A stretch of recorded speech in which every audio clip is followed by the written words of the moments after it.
ヤッホーみんな息してる。息しかしてない時丸です。こんにちは。久しぶりに Q&A コーナーやっていきたいと思います。で、月に1回ですね、皆さんの質問に答えるというコーナーをやっています。で、メンバーシップでは、月に1回、これも月末の方なんですけど、Q&A 形式のライブセッション、ライブ配信をやってますので、Q&A 好きの方はそちらもぜひご参加ください。はい。で、何度も答えている質問はちょっとパスしてるのと、あと、持ち物に関する質問ですね。結構よくいただくんですけど、何使ってますかとか、そういうのは、ノートでちょっとリスト化してますので、そちらをご覧ください。はい。じゃあ早速行きたいと思います。ちょっとね、ダラダラと行くんで、ラジオ感覚でぜひ聞いてください。で、最近の質問からちょっと順を追ってやりたいと思います。ちょっとどこまで行ったか結構忘れてるんで、自分で。はい。いつもありがとうございます。皆さんの質問がですね、私の、YouTube のモチベーションになってます。いつも楽しく拝見させてもらいます。ミニマルなカメラ、シグマ BF が発売するみたいですが、時丸さんは購入されますか？はい。カメラの設定の動画でいただいてますね。僕は購入しません。なんかね、僕も調べたんですけど、BF っていうね、かなりミニマルなデザインのカメラが発売されてますね。はい。かなり良さそうなんですけど、しかもフルフレームでコンパクトさ。ただね、ちょっとレンズがやっぱり若干出ますね。あれがちょっと気になるのと、あと僕もカメラ持ってるんで、必要ないですね。この結構今ソニーの安定感が半端なくて自分の中で。はい。結構ね、皆さんに反響いただいてるネスカフェやめますの動画。これでいろいろいただいてるんですけど、コーヒーにはファイヤーキングですが、抹茶もファイヤーキングで行くんですかっていうね。この僕が使ってるマグカップですね。ファイヤーキングでいきます。抹茶だからと言って変える必要はないかなと思ってます。で、道具増えちゃうの嫌なんで普通に。ファイヤーキングでいきます。はい。なんかね、結構愛着湧いてるんですよね、これも。何年使ってんだ ?2018 とか9くらいだからもう5、6年なりますね、これね。で、ちゃんとしたヴィンテージで、今レプリカも結構出てるんですけど、これ60年代のものなんですよ。1960年代のものなんで、だから何年だ ?80 年いや、60年か。今2025年だから60年ですよね、およそね。60年前のカップが今も使えるっていうのがすごいなと思って。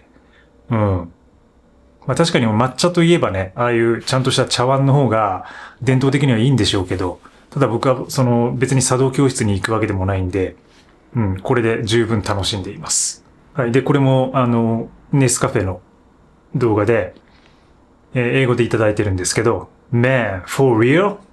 Thanks to you, I've stopped drinking specialty coffee and switched to Nescafe about a month ago. And now you are saying that you are giving up on it.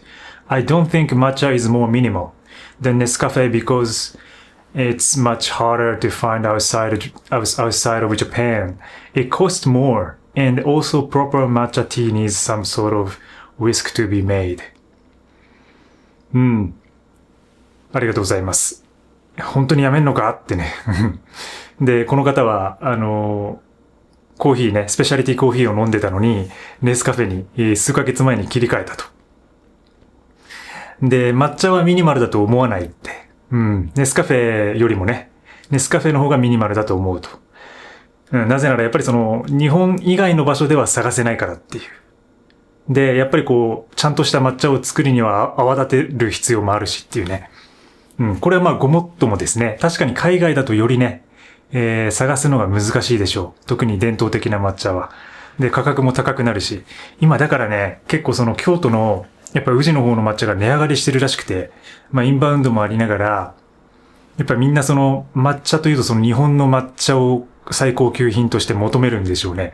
だからこれ結構ね、なかなか価格の面で難しいなってところは正直あると思います。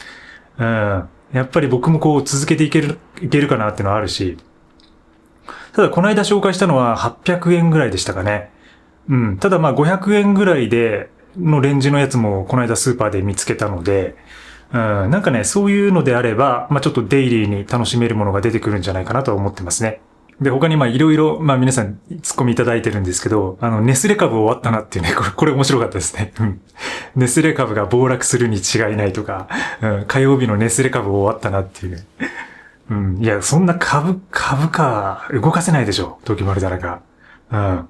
ミニマリストにもネスカフェにもヨガにも興味がないけど、このチャンネル見てしまうっていう。ありがとうございます。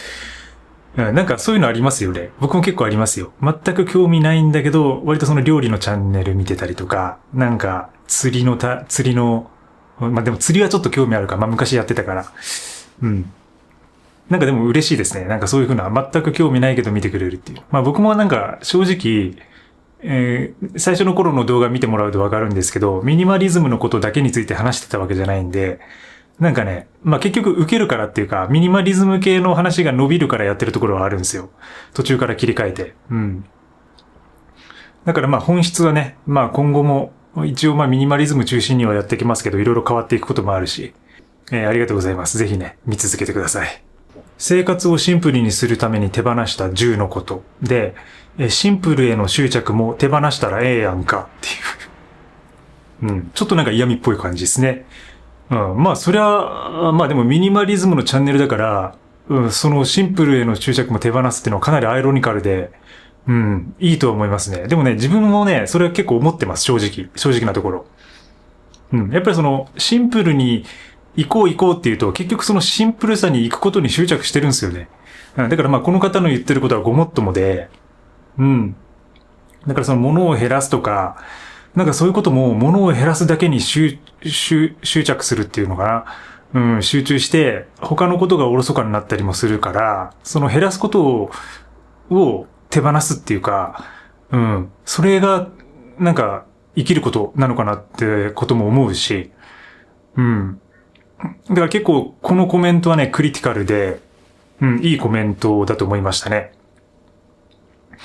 そう、だから結局、どういう発信とか方向性の話でもそうですけど、やっぱ何か自分がそのハマっていることとか集中しているってことは、それに執着してしまってるんですよ。で、そういうふうなものに、盲目的になるっていうのか、なんて言うんだろう。集中しちゃうと、他のことが見えなくなってくるんですよね。それがだから危ないことになるんで、だからやっぱりその一歩を引いて考えるとか、逆に全くそこから一回離れてみて、他のことをやってみるとか、なんかそういうところがだから、うまくね、生活するコツになってくるのかなとも思いますね。はい。前回の Q&A で、榊山さんからね、スパチャいただいてるんですけど、思想や哲学的実践が心身の健康や経済的安定を超えることは可能ですか？時丸さんがミニマリズムやヨガを通じて幸福を得ることができたのは、健康と経済的安定があるからだと考えていますか？ありがとうございます。かなり哲学的な質問ではありますね。で、まずね、この方は、時丸さんがミニマリズムやヨガを通じて幸福を得ることができたっていうふうに書いてるんですけど、僕自身は、なんて言うんだろう、その得ることができたって思ってないんですよ。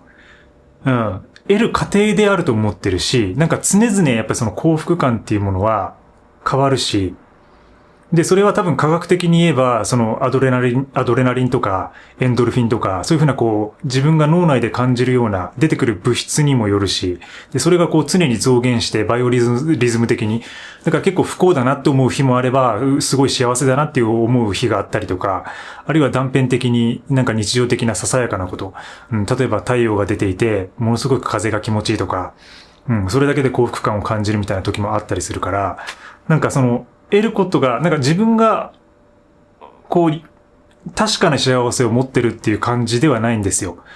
でもね、それは結構ヨガ哲学的なとこもあって、ヨガ哲学的にはその、すでに幸せであるってことを自覚するっていうか、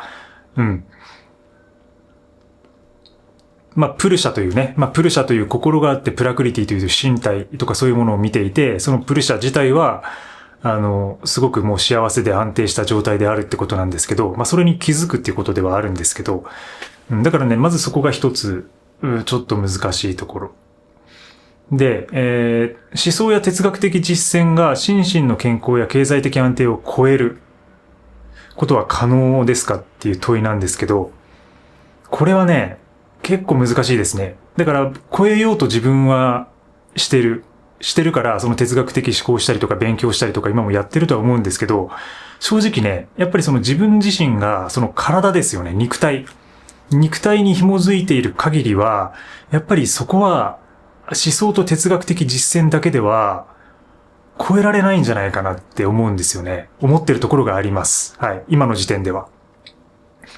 で、やっぱりその体っていうものがものすごくその心の健康につながってくるし、幸福感を左右するものになっていると思っていて、で、それはやっぱ常にその運動をして、体を動かしていくみたいなところで、心拍数を上がる運動をして、で、そこから、脳内のね、循環っていうか、いい物質を出して、いいサイクルを得ていくみたいなところが、結局幸福感みたいなものに今なっているので、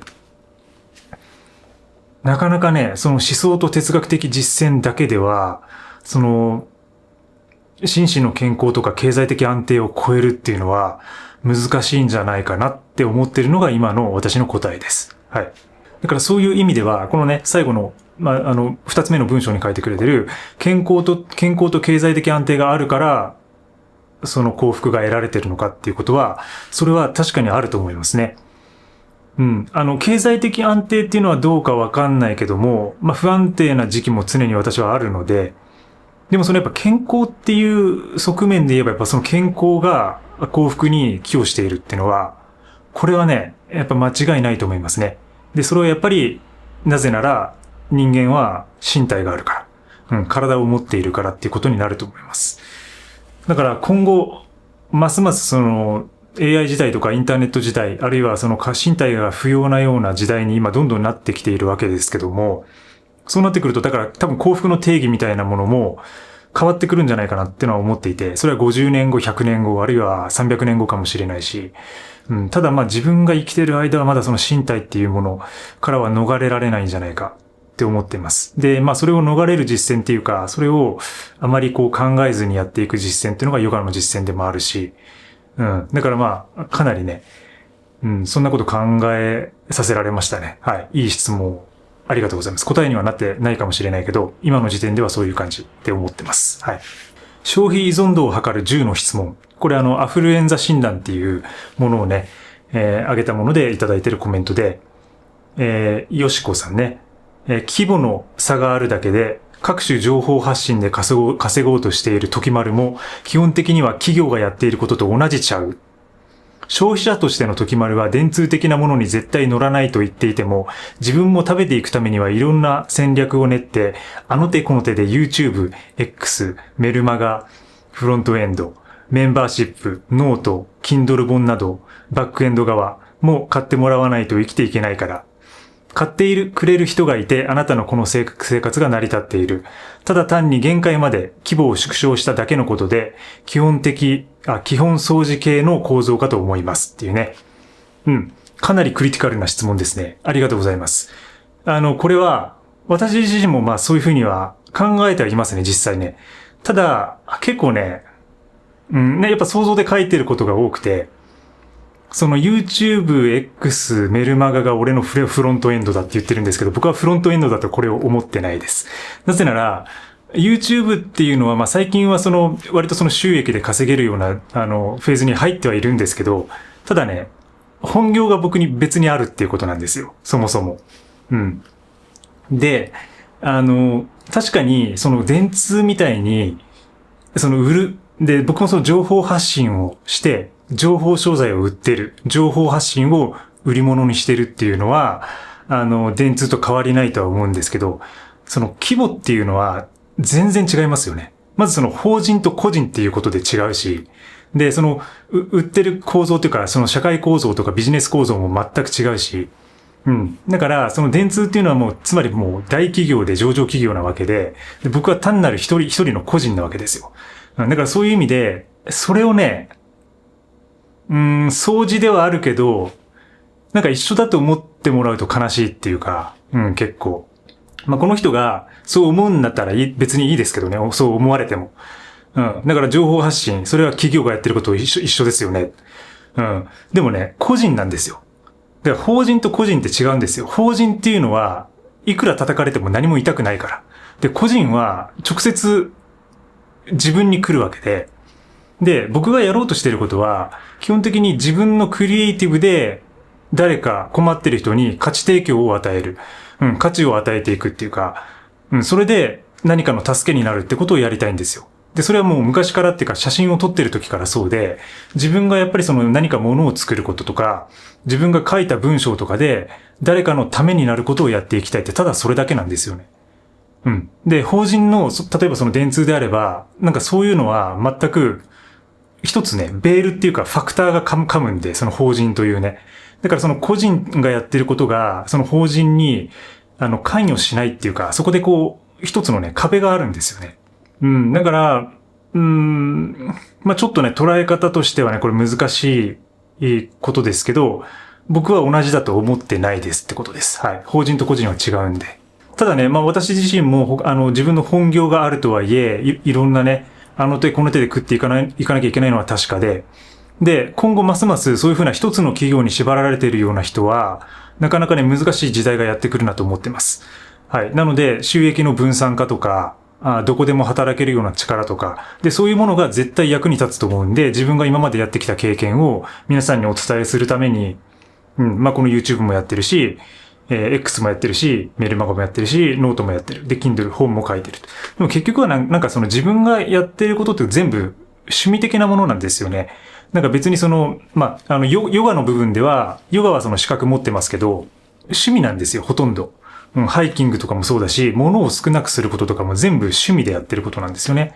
で、ただそれを面白がってくれる人とか、それがものすごく助けになって、ストレスを軽減してくれたりとか、自分の新しい人生を切り開くみたいなきっかけになって、くれればいいなって思うし、それがなってますっていうね、人もいるんで、まあ、今後もね、だから自分がやってることで何か価値を与えていけたらいいなと思ってます。だから別に、なんか、電通がやってることと一緒だよねとか思う人は別に見なくていいし、なんか、時丸がやってるのって結局、なんかビジネスだよね。で、なんか面白くないよねってなったら別に見てもらわなくて全然いいと思うんですよ。ただまあ自分は趣味で、自分の本業がありながら、なんか、好きなことただやりたいからやってるっていうだけですね。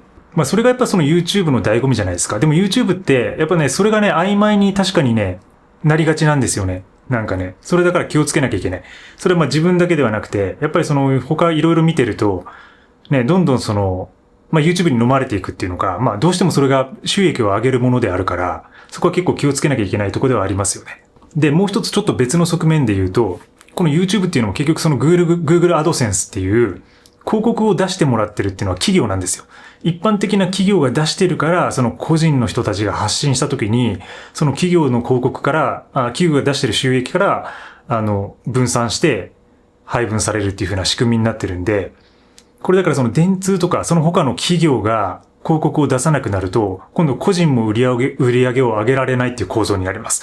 だから結局、資本主義から離脱するとか逸脱するとか言いながらも、結局資本主義から逃れられないんですよ。だからその中で逃れられない中で、もがいていく姿っていうのかな。なんかそういう感じだと思いますね。僕が見せてるのは。結局逃れられないとこにいる。そういう構造になってますね。その資本主義のオルタナティブを模索し続けるっていうか、なんかその過程みたいなものが自分の中でずっとそのテストみたいなこととしてあるのかなと思ってますね。物を減らすことで生まれる好循環と明るい部屋で、いただいてます。いつも楽しく拝見させていただいております。おそらく同じ感覚でしょうか。朝早く渓流釣りに行くことが趣味です。夜暗い中に出発をし、薄暗い中から川に入り釣りを始めます。もちろん釣りは楽しいですが、川で朝日を浴び、鳥のさえずりを聞くことに満足感を覚え、日の出に遅れると残念な気分になります。周りにはなぜそんなに早く行くのだと不思議がられます。早朝ランニングを取り入れてみたいと思います。ありがとうございます。これは多分同じ感覚ですね。その朝釣りに行く感覚っていうのは、僕はその早起きしてランニングする感覚と一緒ですね。で、私も釣りやってましたので、10代の頃ずっとね。まあ長崎でその海が多かったっていうのもあるけど、僕はその海から、あと川と、あとバス釣り、ちょうどね、バス釣り世代なんですよ。だからその朝早くからね、暗い時期から出発する時期、感覚っていうのは、その時に養いましたね、多分ね。小学校とか中学校の頃に、やっぱワクワクしましたもん。親戚のね、釣りを教えてくれるお兄さんがいたんですけど、その人から、車で迎えに来てもらって、もう本当4時とか5時にね、暗い間に出るんですよ。なんかその時のワクワク感って言ったらもうないですよね。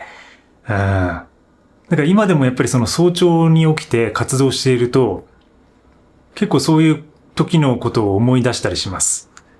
そういうこう若い頃の感覚を思い出したりして懐かしい気持ちになったりしますね。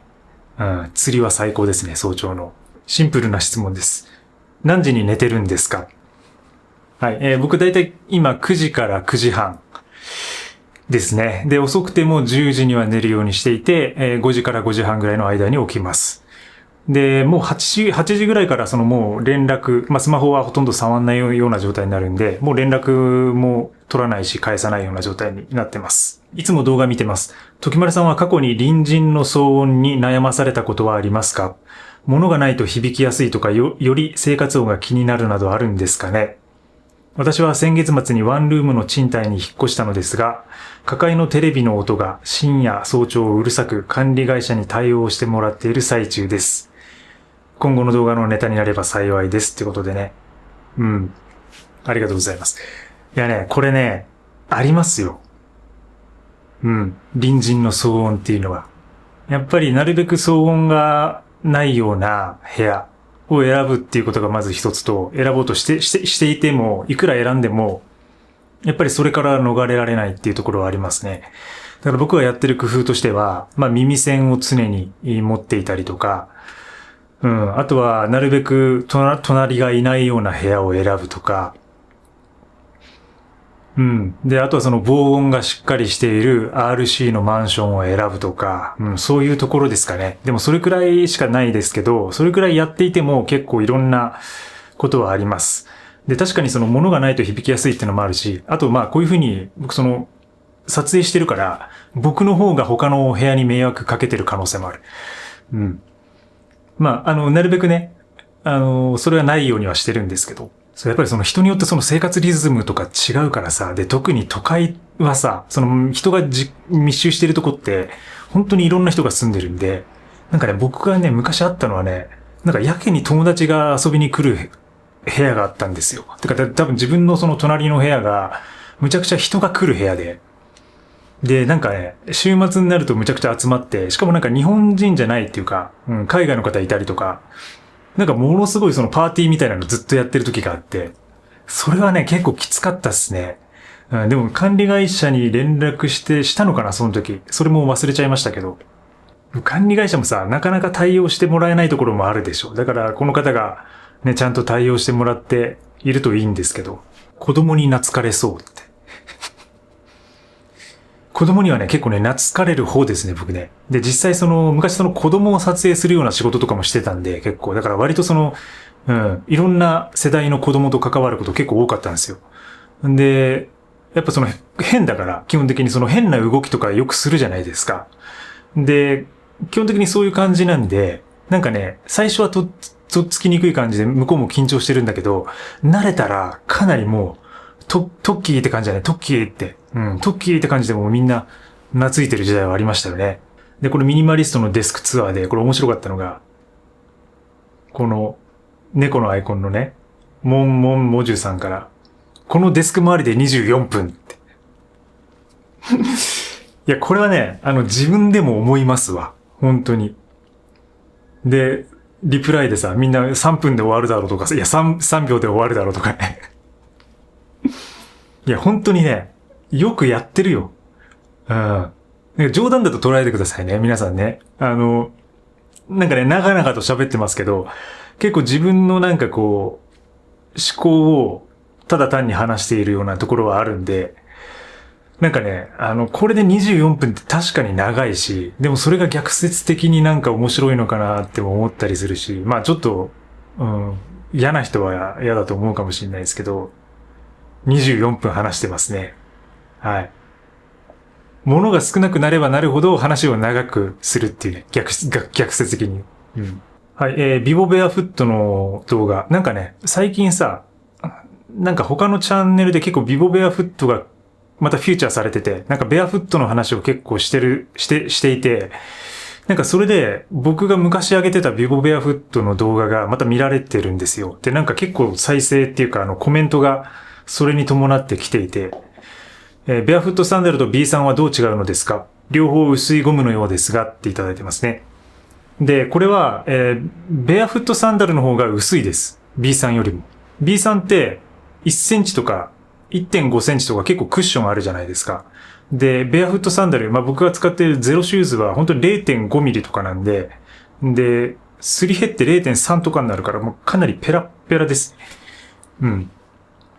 だからクッショニングがないっていうのが、これサンダルでもシューズでも同じような特徴なんですけど、だからその足の動きとか足の地面への着地がダイレクトに跳ね返ってくると。だからそれで結構、そこがトレーニングにあるんですけど、で、自然な人間の歩き方っていうのを取り戻すような過程にはなっていくんですけど、だからその B さんと同じように見えて全然作りが違う。で、ベアフットの方が薄い。そしてゴムが硬いってことです。はい。で、それが、ベアフットサンダルをベアフットサンダルたらしめているっていうのかな。うん。ただね、だからもともとはワラーチっていうね、タラウマラ族っていうね、民族がいるんですけど、一番世界で足が速いっていうか長距離を走る人たちが。で、その人たちは、タイヤ、使い古されたタイヤで作ったサンダルを使っているので、やっぱり基本的にはもうゴムっていう構造は変わんないってことです。で、多分ね、履いてみるとね、結構サンダルと全然薄さ違うな、みたいなことがね、わかると思いますね。はい、デジタルミニマリズムのコメントで、持ち物を減らしたらスマホだけが残ってずっとスマホをいじるということを続けてしまっています。悩みですっていうね。はい。これはね、よくあることですね。僕もそうなんですけど、基本的に物を全部減らして、なんか趣味的な道具も全部なくしてしまうと、スマホだけが残ってずっとスマホを触っているっていう。で、スマホがあまりにも多目的、バーサタイルに使えるものだから、この中にね、すべて入ってるんですよね。それがまた良くないっていうところもあると思います。もう本当にもう、あらゆることが、インターネットあって、SNS あって、それから、Kindle あって、映画見れて、もうね、全部入ってるから、これをずっと見続けるってことがね、やっぱ起きやすいんですよ。だからこそ余計に、これ以外でできるアクティビティを見つけるっていうことが必要になってくるし、で、これに入ってるものでも、あえてこれに入ってるけど、別の形式で見たり読んだりするってことが重要になってきます。それは、例えば本とかだと、Kindle で読めるんだけど、紙の本をたまには読んでみるとかね。なんか長い、分厚い小説を一つでも持っておけば、その時間帯は逃れられるわけで。で、あとはヨガしたりとか、ランニングしたりとか、ハイキングしたりとか、やっぱ自然の中で戯れていくっていうこと。散歩でもいいです。そういうことをやっていると、これをなるべく触らないような時間が増えてきますね。だから減らしながらもやっぱ同時に自分の趣味とかね、なんかそういうこれがなくてもできるような活動っていうのを自分で見つける必要があるんですよね。だからね、かなりね、難しいっていうかハードルが高くて実は。だからデジタルに依存している方が楽なんですよね。楽に生きられるような世の中ではあるんですよ。やっぱり。だってさ、これあればもう何でもできるわけだから、もう部屋でずっとこれ見てれば、もう時間って過ぎていくし、人生は過ぎていくわけですよね。だからもうずっと消費で、やっていくと。消費が結構ね、メインになってくるっていうのもやっぱあるんですよね。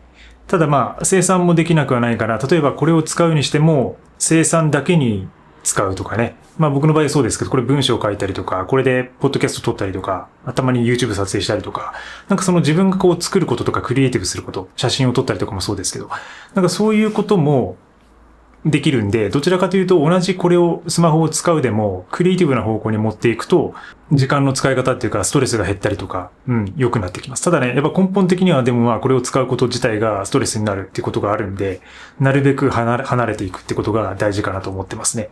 ミニマリズム16の効能で、足の裏の角質削りながら聞いてますって。聞いてるシチュエーション面白いですね、これね。ちょっと笑いました。足の裏の角質を削りながら自分の動画を見られてるって思うと、なんかね、下手なこと言えないなっていうか、なんかあんまり笑わせちゃいけないなっていうか、間違って違うとこパッて削ったりしちゃうでしょ。だからちょっとね、真面目にならなきゃいけないなっていう感じで、自分の身を引き締めさせられた思いですね。同じ動画でタクシー乗るんですね。意外ですっていうね。うん。タクシー乗りますよ。てかタクシーしか乗らないです、僕は。なぜなら車持ってないから。うん。タクシーか歩きかですね。うん。だからこれはまあ、意外っていうのはなんで意外なのかがわかんないですけど、多分まあミニマリストイコール金使わないとか車使わないイコールタクシーに乗らないっていう発想なのかもしれないですね。ただね、僕はその移動時間とかなるべく短縮したいし、移動中にいろいろ作業したりとかしたい、時間を有効に使いたいっていうのがあるんで、基本的に移動できる、まあタクシーで移動できる時はタクシーで移動します。はい。あと車持ってないんで、その車の維持費考えると年間の、タクシー利用料とトントンというかね、ちょっとタクシーで移動してる方が安いくらいですかね。都内は特に。初めてコメントします。大津のひたひた具合のお好みの話で、柿は固めより売れ目の方がお好きですかと思いました。はい。朝食を紹介している動画ですね。でね、これね、実は、僕は、柿に関しては、固めが好きです。はい。これ不思議ですよね。だから多分この方は大津が柔らかい方が好きだって言ってるから、柿は売れ目の方が好きですかってね、思ってるんですけど、固めなんですよ。びっくりでしょ。あとね、バナナ。バナナも僕固めの方が好きで、実は。ちょっとこう青いさ、グリーン味を帯びてるじゃないですか。結構若い最初の頃の。その買ったばっかのバナナは、そのグリーン味を帯びてるじゃないですか。だから結構ね、バナナもガチガチのね、硬いのが好きなんですよ。でもなぜかそういうこう、ポテトチップスとか、ああいうのは湿気たのがいいっていうね。オーツとか、がちょっとね、変な感覚ですね。だから全てが柔らかいものじゃないってことです。余分なものを削ぎ落としたはずの時丸さんがまさかの調整豆乳派だとはっていうね。いや、これはね、自分でも思いましたね。で、なんか、なぜか僕もね、ずっと、なんか最初は、無調整を飲んでたんですけど、途中から調整豆乳、濃いめってのが出たじゃないですか。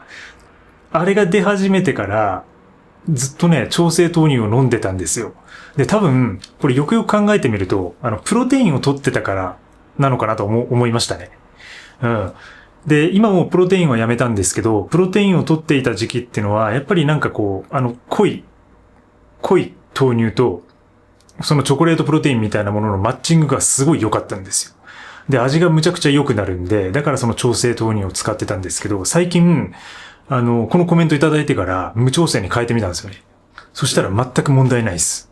てかむしろ、全然無調整でいいなっていうことで、今ね、無調整豆乳派に移行してます。はい。コメントありがとうございます。気づきをありがとうございます。エピクロスに学ぶ豊かさとミニマリズム。才能ありすぎます。思わず、お前かよって突っ込んでしまいましたって。いや、ほんとそうですよね。ありがとうございます。いい突っ込みを。てかね、意外と誰も突っ込んでくれてなかったですよね。まあなんか、突っ込むよりももうただ呆れてたのかもしれないですけど、エピクロスのこうね、写真をちょっと参考画像みたいなのを出した時に自分の画像を加工して入れてるんですけど、お前かよってね、僕も思いましたもん。自分で見ても、お前かよって。時丸さんに憧れすぎて、紀ノ国屋のジッパー袋 SS を買いました。ポッドキャストも全部コンプリートしました。ありがとうございます。コンプリートいただき、ありがとうございます。ポッドキャストももう、まあたまに不定期ですけど、週に1本ぐらいは更新してるんでね、ぜひ聞いてみてください。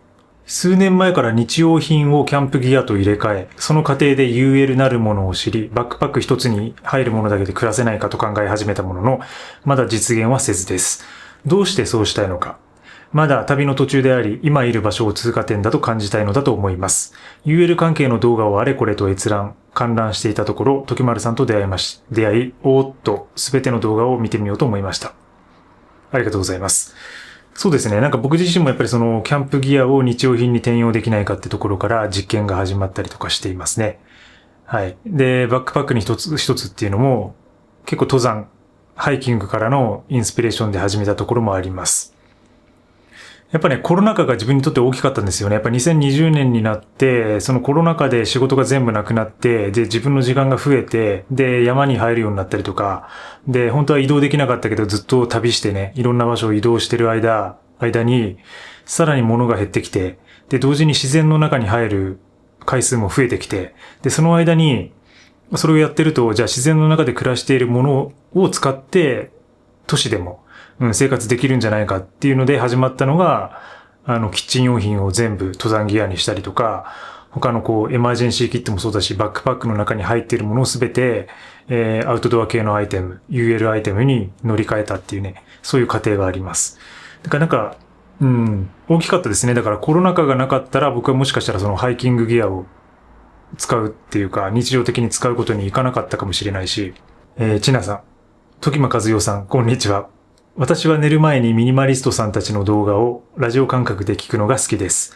時丸さんはとても面白くて、これから眠りにつこうとしている脳が元気になっちゃうのですが、一日頑張った最後にクスッと笑えるこの時間が気づいたら楽しくなりつつあります。睡眠も大事ですが、笑うのも大事ですねっていうね。ありがとうございます。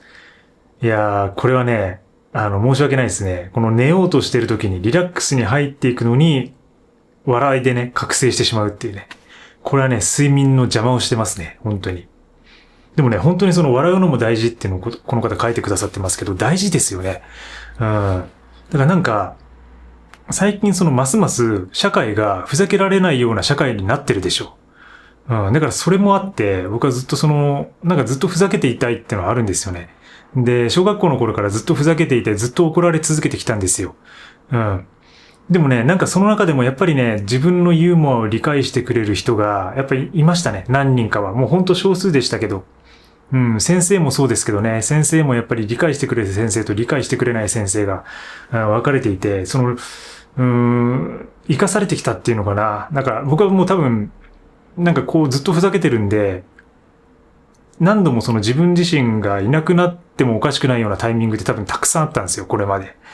でもね、なんとか、本当にくすって笑ってくれる方がいるおかげで生かされてきたっていうところはあるんで、ギリギリです。本当にエクストリームにギリギリのところで生きてます。はい。笑いは大事なんで、ずっとふざけていきたいですね。ますますこれからも。で、動画とは関係ないんですけど、人生の方向性は悩みの中にこそ現れるで、ジャルジャルで紹介されていたので来ましたっていう。これ面白いね。ちゃんと分かってね、わざと書いてくれてると思うんですけど。そう、ジャルジャルにミニマリストの動画ありますよね。で、それがね、ものすごいね、ミニマリストのステレオタイプの表現なんですよ。で、僕もジャルジャル大好きで、動画も出た瞬間から見てたんですけど、そこで紹介されてたっていう。俺がね。質問 Q&A っていうコメントいただいてます。いつも楽しみにしています。時丸さんに質問です。結婚とか考えてますか？今後夫婦になった場合、どのように二人で生活していきますか？やはり相手もミニマリストじゃないと難しいんでしょうかってことで。はい。で、これは、相手には僕は求めませんね、基本的に。もう自分だけのことなんで、ミニマリズムっていうのは。だから相手がミニマリストじゃいけないとかっていうのは全くないです。はい。ただ、二人でね、一つの家とか部屋に暮らすってなった場合は、僕はもう基本的にもうこれなんで、多分なかなか難しいでしょうね。なかなか難しいと思います。ただ一部屋あればね、なんとなく自分のこういう風な生活はできるんで、別に他のとこは共用部は普通にしておいて、で、自分の部屋だけエクストリームっていうスタイルは取ることはできるかなと思いますね。はい。過去にもそういう風に、暮らしたことはありますよ。結構大きな部屋、一軒家でシェアハウスとかね、してた時代もあるんで、その時は今ほどミニマルじゃなかったんでね、できてたっていうのはありますけど。で、この勝間さんのね、パロディやった動画がもう奇跡で、で、このキリンさんからコメントいただいてて、勝間さんの物を減らす喜びを手に入れようの動画とほぼ同じタイミングでアップされて奇跡ってね、書いてるんですけど、これ皆さんね、見てくださってる方はね、みんな書いてくれてて、でね、自分もびっくりしましたね、これね。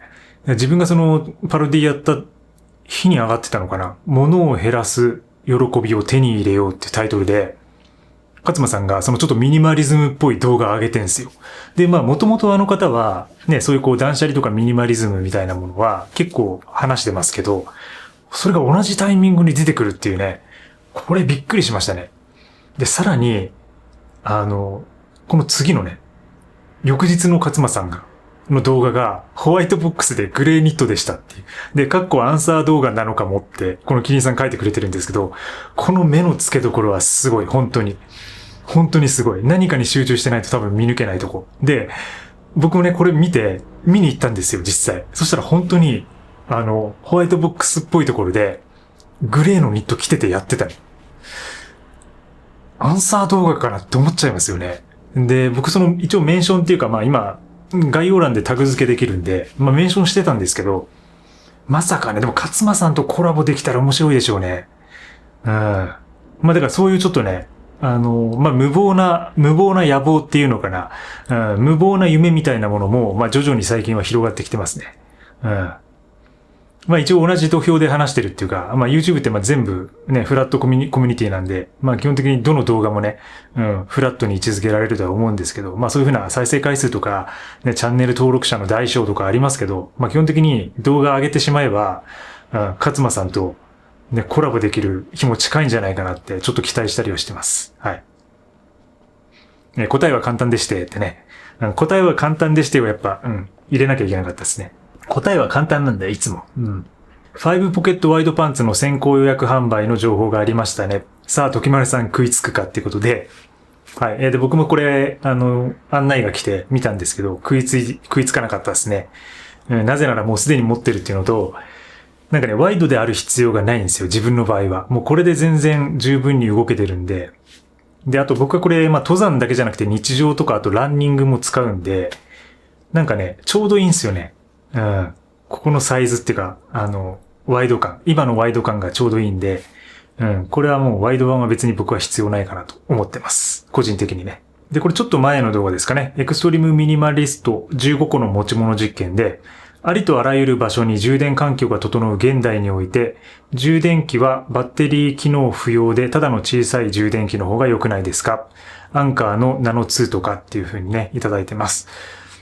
で、これおそらくプラグがいらなく、プラグっていうかバッテリー付きじゃなくて、そのプラグだけでいいんじゃないかって話だと思うんですけど、僕の場合は充電環境が整う現代においてって書いてますけど、充電環境が整ってないところに行くことが多いんですよ。その山の中とか、あと僻地とか、本当に、そういうところに行くことが多いんで、バッテリー機能は必須ですね。モバイルバッテリー機能は。だからこれ以外にもうワンサイズ大きいものを、例えばテント泊とかね、山の中入ると本当にもう2日間入ると足りないんで、あれないと。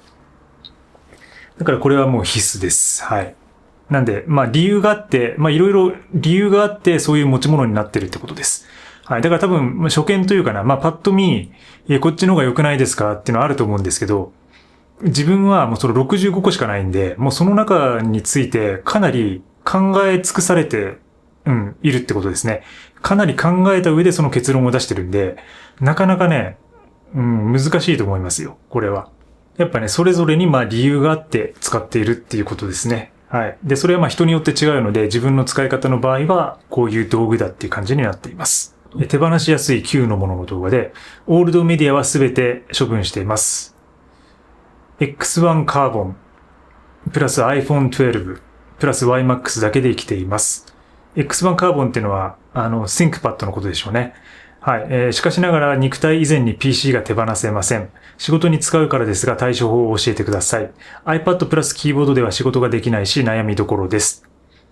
はい。永年本田さん、ありがとうございます。ね、これはね、僕と同じですね。だからね。PC とスマホ。ね。で、あと YMAX だけっていうのは、やっぱり仕事で使うっていうことはもうこれ対処法ないんじゃないですかね。だからやっぱどうしてもラップトップが必要な状況ってことでしょう。で、もう僕もそうですから、いろいろ今 iPhone で結構できる部分はあるんですけど、やっぱ自分が使いたいソフトウェアとか馴染んでるソフトウェアとか、その全体の作業効率とかワークフローを考えると、ラップトップでやった方が圧倒的に早いっていう状況になってるんで、何度もね、iPad への移行を模索したりもしたんですけど、やっぱりそのキーボードが必要だってことで、キーボード買うとなると結局今も使ってるね、外付けのものが必要になったりとか、で、iPad にもキーボードついてますけど、それつけちゃうと結局 MacBook と同じような重さになったりとか、その全体のバランス考えて、ぱ PC プラス iPhone の組み合わせが一番ミニマルだなと今のところは感じています。なんか例えばもうその動画作んないとか、もうある程度その自分の仕事をもう全部削ってもう何も仕事しないような状態になったら、そりゃもうスマホだけで生きていけますけど、なんかね、やっぱそうするとね、こう自分が作るものっていう幅もね、ちょっと狭まってくるんで、そこはね、ちょっとね、まだ作っていきたいなってところはありますね。はい。こんにちは。老後の年金や生活費の心配があり、無理して働いてストレスフルです。持ち家もなく、実家にも住めないのもネックです。このあたりいかがお考えですかってね。これも前回の Q&A の週5日間8時間労働に対してってことだと思うんですけど、難しいですね。持ち家なく、実家にも住めない。そして年金や生活費の心配。老後のね。これはね、まあ僕もありますけど、ただね、老後のことやっぱ考えられないっていうのが、まあ今の状況の一つと、あとね、その老後の時代にはもうかなりガラリと多分世界が変わってると思うんで、その心配してもあんまり意味がないっていうのかな。だから結局今できることを真剣にやっていくっていうのと、あとはそのある程度、まあその貨幣経済っていうのは今後も続いていくでしょうし、しばらくは。まあ生きてる間は。だからその貨幣的なものとか資産的なものはもうある程度蓄積しておくっていうことと、で、それを自分が努力せずとも、それをこう増やせるような状況にしておくみたいなところ。そういうところを意識してますね。まあ家がないのは僕ももう家はないんで、まあこう賃貸なんで、まあネックかなとは思うんですけど、ただね、なんかそのいろいろ移動できることとか、災害のリスクとか考えるとね、別にそれはマイナスにはならないのかなと思いますけどね。だから、その生活費の心配があり、無理して働いてストレスフルっていうのはね、まあ本当に、辛い状況だとは思うんですけども、なるべくその働くストレスを軽減するとか、あるいはその仕事の日数とか時間とかを減らしながら、かつそれで自分の生活費をちゃんとうまく賄えるような、バランスのいいところを探っていくとか、なんかちょっとそういうワンアクションの努力みたいなものをしていくしかないかなと思いますね。はい。なんでまあ、詳しい状況がわかんないんで、まあ、完全なそういうことは僕からは言えないんですけど、だからまあそういうふうに、まあ自分自身はそういうふうに考えてます。だからもういつも言ってるように、本当にその、収入のポートフォリオみたいなのも分散するっていうのと、資産もある程度分散するってことと、もう全部分散が基本ですね。だから、すべて分散しておくっていう感じですね。時丸田中さん、ちびまる子ちゃんにいそうなキャラしてますね。たまちゃんのお父さんのカメラ友達役で、レアキャラ的に出てきてほしいです。もちろん本人のアフレコで。いや、これ、出たいですよね。いや、出たらすごいですよね。これね、時丸田中がいきなりちびまる子ちゃんに。これ夢あるな。また夢増えちゃうな。いや、全然、オファーあったら全然これ受けますよ。なんかね、最近ラジオ番組とかもやりたいんですよね。なんか40とか50代になったら、まあ、もうかなりオールドメディアですけど、ラジオの DJ とかしてみたいなと思ってますね。なんかずっとラジオ好きで、まあ、特に僕はインター FM をずっと聞いてきた、若い頃から聞いてきた人なんで、もし、番組持たせてもらえるんだったらインター FM でやりたいです。はい。ラジオ DJ。もうあえてもう、アナログな仕事っていうか、まあ、でもその前にか後かはわかんない。まず、ラジオ DJ からの、ちびまる子ちゃん出演ですかね。これはね。仕事しながら聞くこともあるので、もはや8時間レベルの超大作の動画が欲しいです。24時間回し続ける時丸の1日もやってくださいって。いや、すごいね、これもね。24時間テレビならぬ、24時間時丸の1日。8時間レベル。まあ仕事しながら聞いてる人たちは確かに仕事しながらずっと聞ける状態のね、ものがいても8時間ってさすがに飽きるんじゃないかな。やっぱ8時間の中でいろんな番組とかチャンネルとか、ポッドキャストを聞く方が、まあ僕の場合は性に合ってる気はするんですけど、いやでもそう言ってくださって本当嬉しいですね、これはね。8時間の動画ってあるんですかね？見たことないな。お風呂はシャワーだけですか？シャンプー使ってますか？お湯だけで済ませる。湯シャンの人もいるのでちょっと気になりました。でね、他にもなんか湯シャン系の、湯シャンですかみたいな質問もいただいてたんですけど、僕はね、基本的に家では湯シャンですね。もうシャンプー使わなくなって長いですよ。8年ぐらいかな。うん。ただね、僕の場合は結構ハイブリッドな感じはあって、まずその月に1回は必ず散髪に行くっていうの、そこで頭洗ってもらうっていうのと、あと週に1回とか、あとは2週間に1回は必ず移動したりとか旅行したりとか、ホテルに泊まること多いんで、なんかそこで結構洗ったりしてますね。うん。ただね、だからどちらかといえば、まあハイブリッドだけども結構ユシャン派っていう感じかな。で、家ではもうほとんどシャンプーも使わないですね。で、今シャンプー置いてないですね。だから今後多分シャンプーもそんな買うこともないんで、だからあれもさ、もう一生買わなくていいと思うとすごい楽なんですよね。なんかなんだろう、化粧水とかそういうのもそうですけど、なんか常にやっぱずっと消耗品っていうのが必要なものがあると、自分のデフォルトみたいなものがあると、スタンダードになったら、それをずっと買い続けなきゃいけないっていうループが発生するんで、だから今後一生そのシャンプーを買わないってことになると、なんかね、そういうもう広告とか全く気にならなくなるし、うん。かなりコスト削減っていうのかな。そこにはなってると思いますね。全く問題ないですね。まあ、いつかは多分ハゲてくるんでしょうけど、うん、いつかはまあね、ハゲて白髪になって、うん、おじいちゃんになるんでしょうけど、まあそれもいいかなっていう、まあ髪の毛ミニマルにしてもいいかなとは思ってますね。質問です。物が消耗していて、買い替えが必要なのにミニマリストであるがゆえ、買うものを激戦したく、次買うものがなかなか決められず、ボロボロのものを使い続けることが結構あります。特に服などです。時丸さんは次買うものはすぐ決められますかっていう。うん、決められますね、これは。同じもの買えばいいんですから。うん。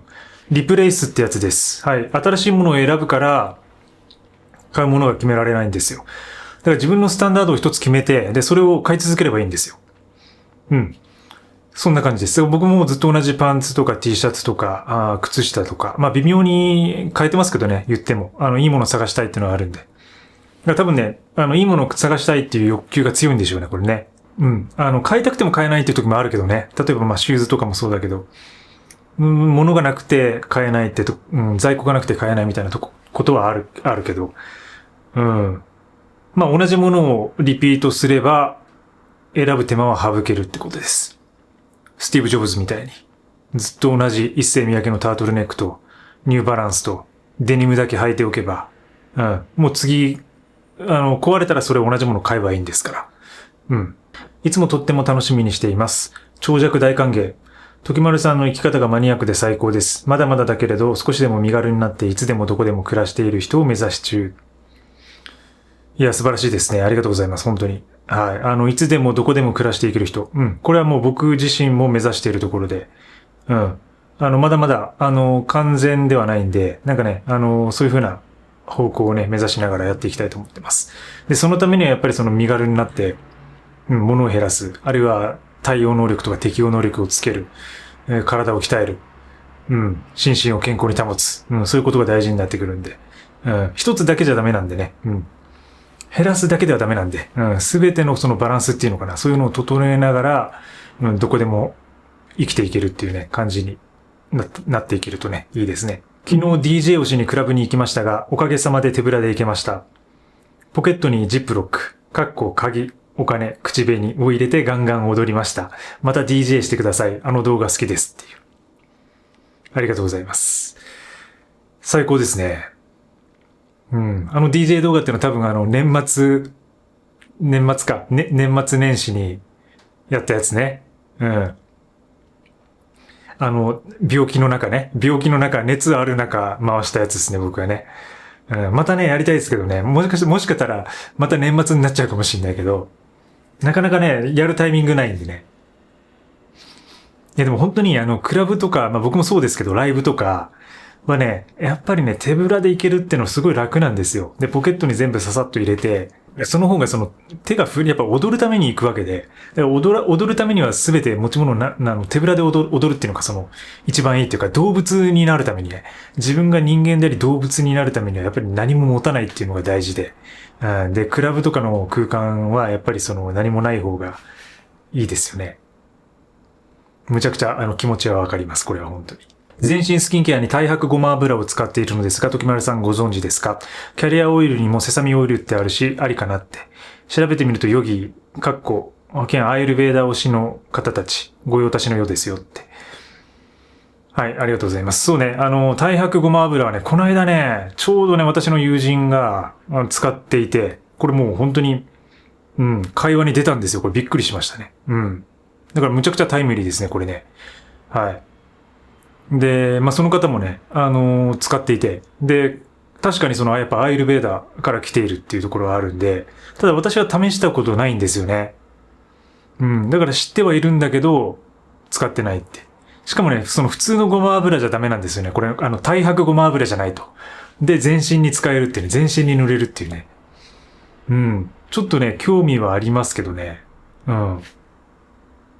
いつも楽しく拝見させてもらってます。古いガラケーやノートパソコンを処分したのですが、データが残ったまま処分するのに抵抗があります。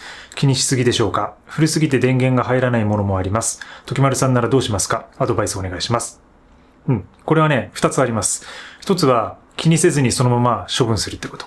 で、もう一つは分解して粉々にして捨てるってこと。その二つです。はい。で、古いものだったらね、もうそのまま、処分しちゃってもいいし、で、なんか分解できるようなものであれば、そのチップの部分だけ取り出して、で、壊してね、なんかそんなむちゃくちゃ気になるのであれば、捨てるのがいいかなと思います。多分その古すぎて電源入らないってことは、多分起動してリカバリとかをできないマシンってことでしょうから、そんなでも気にしなくていいと思いますよ。その自分の市区町村のゴミ出しの区分に従ってね、処分すれば、ちゃんとね、処分してもらえると思うんで、で、その中身が出てきたところでっていうね、ところはあると思うんでね。よほどやばいね、なんかこうね。なんかそのネスカフェの作り方とかよ、例えば。レギュラーソルブル製法っていうのかな。もう秘伝のね、なんか作り方みたいなのが、データが書き込まれてますみたいなことだったらまずいけども、そうでなければね、もう捨てちゃって。やっぱその分解してこう粉々にするのも結構手間かかるし面倒でしょ。それを考えてるうちに、こう捨てられなくなるんですよ、どんどん。だからもうとにかく詰める袋に。で、もうそのまま次のゴミの日に出すっていうね、それをやった方がいいと思います。手放しやすいものありがとうございます。デジタル化したものが PC に溜まっていくので、手放しやすいもののデジタル版なんかも工夫されていることがあれば教えてもらえると嬉しいです。PC も時丸化します。ということでありがとうございます。これはね、なんかそのデジタル版の捨てやすいものっていう話も、ちょっと動画一本撮れそうなんで、やってみてもいいかなと思ってますね。ただやっぱり簡易的に言えるのは、そのデジタルっていうのがまず何に区分されるのかっていうところなんですけど、大まかなところで言えば多分写真、動画、それから音楽ファイル、それから PDF ファイル、それから文章とかテキストみたいなファイル、その他みたいな感じになると思うんですよね。で、その中でやっぱり容量を取るものっていうのは写真と動画っていう風にもう相場が決まってますから、それをね、いかに整理するのかっていうのが多分大事になってくるのかなと思いますね。はい。そこはね、やっぱ自分自身もその仕事でも使うし、プライベートでも使っているところなんで、かなりいろいろ考えているところではあるんですけど、ただね、なんかいろいろその進化もしながら、あと最近そのクラウドの料金とかも上がったりしながら、今完全なデジタル化は完成されているんだけども、そのデジタルのね、今度そのクラウドに保存しておくのもお金とスペースが実はかかるっていう。だから、物がなくてミニマルに見えるけども、意外とそのデータ整理の方が難しいっていう状況になっていて、で、今後ますますそのデジタル化の世界になっていくと、そこがね、強調されていくところではあるんで、だからいかにデジタル社会、完全デジタル社会に行く前に、デジタル系の管理ができるかっていう、そのなんかリテラシーっていうのかな、知識を身につけておくってことが大事かっていうことに、最近もう一回思い当たっていて、で、結構そのクラウドストレージとかね、例えばライトルームとかいろいろ使ってますけど、そういうものの見直しを図ろうかなと思ってます。はい。で、なんかちょっとまとまった話ができるようになったら、また、ちょっと動画で喋ってみたいと思ってます。はい。朝から晩まで時丸さんのラジオを聞いたり、YouTube 見たりしています。たくさん更新してくれて嬉しいですっていう。チョモキャンプさん、ありがとうございます。見ていただいて。はい。嬉しいですね。朝から晩までってもうかなり時まリストですね、これね。なかなか。自分もね、なんかいろいろ、結構今更新頻度上げつつはあるんですけど、ただ、これもいつまで続くかわかんないって感じでやってます。はい。なんで自分の中で、そういうこう、スケジュールとかを別にこう決めてるわけでもなくて、ただ、なるべくその頻度高く出せるときは出していこうかなと思って。だから、続くかわかんないんですけど、なるべくね、出していきたいと思ってますんで、はい。嬉しいです。本当に、こちらこそですね、コメントいただいて、そして見てくださって、聞いてくださって嬉しいです。ありがとうございます。はい、ちょっとそろそろ時間なんで、これ最後かな。洗脳するように時丸さんの動画をひたすら見ていたら、ついに今日夢に出てきました。地面師になりましょうと誘われましたっていう。いや、これ怖いね。やっぱ洗脳するように、やっぱね、ずっとこう見てるとさ、その人が出てくるみたいなのありますよね。なんかね。別にそのリアルで会ったこともないけども、出てくるっていう。物を減らしたいんですか？地面師になりませんか？みたいなね。夢にね、出てきたんでしょうね。これはね、これちょっとコメント対象かもしれないですね。これ面白いですね。うん。笑いました、これは。なんか地面師の話してたっけ？あれだ、そうだ、そうだ。年末年始にその地面師を見たって話してましたね、そういえばね。そう、だから夢っていうの結構面白くて、いろんな自分の分断的な思考とか記憶みたいなものが複合的にこう重なって、それが断片的に出てきたりとか、一つのなんか物語とか一つの物質を形成して、それが生まれてきますよね。だから時丸田中っていうのがまずあって、そこで喋ってる自分みたいなものがいて、そこでふとね、その地面師を見ましたみたいな話をした時に、僕が地面師になるっていうことが起こるっていう。これはだから人間の脳が、まだまだその解明されてない不思議さっていうところもあるし、なんか記憶とか、なんかそういうこう現実みたいなものの境とか、あるいは曖昧なところっていうのが出る部分でもあるし、非常に面白いですね。だからこのチャンネルをずっと見ていると、そういうふうに時丸田中が夢に出てきて、どうですか？物の減らしは進んでますか？まずは、物を減らすよりも、地面師になってみませんか？みたいなね。そういう感じに私が出てくることもあるということなので、十分ご注意ください。はい。ということで、今日も長い間お付き合いいただきありがとうございます。またですね、何かコメントとか質問聞いてみたいことあったら、ぜひ書き込んでみてください。こういうふうに月に1回たまに Q&A コーナーで答えていきたいと思います。それでは今日も良い一日をお過ごしください。あるいはおやすみなさい。また。